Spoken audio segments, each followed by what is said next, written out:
introvert ဆိုတဲ့စကားလုံးကြားလိုက်တာနဲ့ဗျာ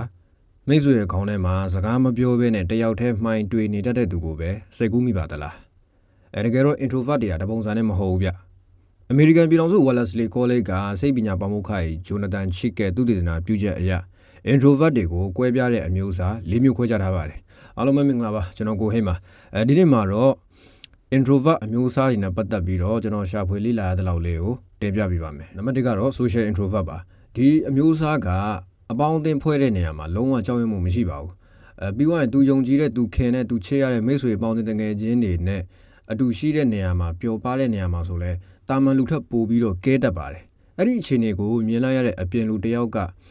ဒီလူဒီလုံးဝ introvert မဖြစ်နိုင်ဘူး extrovert အစစ်ကြီးဆိုပြီးတော့ထင်သွားမယ်အထိပါပဲဒါပေမဲ့အဲ့ဒီလူမျိုးတို့ကအပြင်မှာအချိန်ကြာကြီးနေရပြီဆိုလို့ရှိရင်တို့ရဲ့စိတ်ဓာတ်တွေနဲ့ energy တွေကတဖြည်းဖြည်းနဲ့ကုန်ခန်းလာတတ်ပါတယ်ပြီးတော့သူတို့ရဲ့လျှို့ဝှက်ချက်တွေကိုသူတို့ရင်းနှီးတဲ့ယုံကြည်ရပါတယ်ဆိုတဲ့သူကလွဲပြီးတော့တုံခင်တဲ့မိတ်ဆွေအပေါင်းအသင်းတွေကိုလုံးဝထုတ်ပြောလို့မရှိပါဘူးနံပါတ်2 thinking introvert အတွေးတော့လွန်တဲ့ introvert ပေါ့ဗျာဒီအမျိုးအစားကပတ်ဝန်းကျင်မှာနည်းနည်းလေးကွဲထွက်နေလိမ့်မယ်ဗျဘာဖြစ်လို့လဲဆိုတော့သူတို့ကလူမှုရေးခေါင်းပါတဲ့သူတွေမဟုတ်ပေမဲ့လည်းသူတို့ရဲ့အတွေးကဘာတွေမှာလည်းသူတို့ကအချိန်ကုန်နေတတ်တဲ့သူတွေဖြစ်နေတာမဟုတ်ပါပြီးတော့သူတို့ရဲ့စိတ်ခံစားချက်နဲ့အတူသူတို့အနာဂတ်မှာဖြစ်လာမယ့်ကိစ္စရပ်တွေကိုလည်းအထက်အလီလီကြိုတင်ဝေဖန်တွေးတောသုံးသပ်တတ်လို့ရှိပါတယ်ပြီးတော့သူတို့ရဲ့စိတ်ခံစားချက်တွေကိုတခြားသူတွေကိုရှင်းပြရတာလည်းပင်ပန်းတယ်ဆိုပြီးတော့ယူဆထားတဲ့အတွက်ကြောင့်မို့လို့များသောအားဖြင့်သူတို့ဒီတိတက်နေထိုင်လေးရှိတဲ့သူတွေပါနံပါတ်3ကစိုးရင်စိတ်လွန်ခဲ့တဲ့ introvert ပါသူကလူမှုအတိုင်းဝိုင်းဆက်ဆံရေးတစ်ခုခုပြီးသွားပြီဆိုလို့ရှိရင်ငါ့အမူအရာအဲ့ညမှာမှားသွားသည်လားမသိဘူးငါအဲ့ညမှာပြောလိုက်တာဘာလို့ဝါလဲဘာညာစသဖြင့်ပေါ့ဗျာ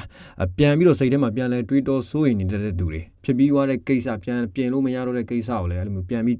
အတုံးသက်လွန်ပြီးတော့ဗျာစိုးရင်လွန်တဲ့ဘက်ကိုရောက်သွားတဲ့သူတွေပါပြီးတော့တငယ်ချင်းဘော်ဒါအပေါင်းအသင်းနေနဲ့ရှိနေတဲ့အချိန်မှာလဲ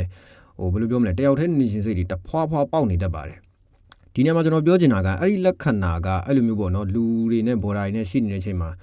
ငါဒီနေရာကနေထွက်ပြေးခြင်းနဲ့ငါတယောက်တည်းပဲနေခြင်းနဲ့ဆိုပြီးအဲ့လိုမျိုးတအားဖြစ်တာပြင်းထန်လာတယ်ဆိုရင်တော့ဗျာအဲ့ဒါကို social anxiety disorder နဲ့မမှားစေဖို့တော့သတိပြုရမယ်ဗျနံပါတ်4ကတော့ထိန်းချုပ်ဆောင်နိုင်တတ်တဲ့ introvert တွေပါဒီအမျိုးအစားတွေကအပြောင်းလဲများတော့တိတ်မကြိုက်ပါဘူးသူတို့ရဲ့ကိုယ်ပိုင်ပုံမှန်အလေးအထား routine တိုင်းသွားလာလှုပ်ရှားရတာကိုပဲနှစ်သက်တဲ့သူတွေပါတကယ်လို့သူတို့ရဲ့အစီအစဉ်မရှိဘဲနဲ့ရုတ်တရက်အပြင်ထွက်ခိုင်းတာတွေပဲသွားလှုပ်ပြီးဆိုလို့ရှိရင်သူတို့ကလုံးဝစိတ်မသက်မသာဖြစ်ရပါတယ်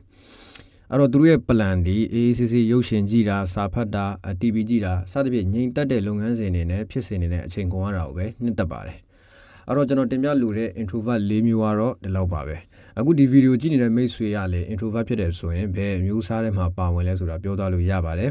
တကယ်လို့ကိုက introvert မဟုတ်ဘူးဆိုရင်လည်းကိုအပေါင်းအသင်းတွေထဲမှာ introvert တွေရှိတယ်ဆိုရင်ဒီဗီဒီယိုလေးကိုပြလိုက်ပါအောင်ခင်ဗျာဟုတ်ကဲ့အဆုံးထိကြည့်ရှုနားထောင်မိတဲ့သူတယောက်ချင်းစီတိုင်းကိုကျေးဇူးတင်ပါတယ်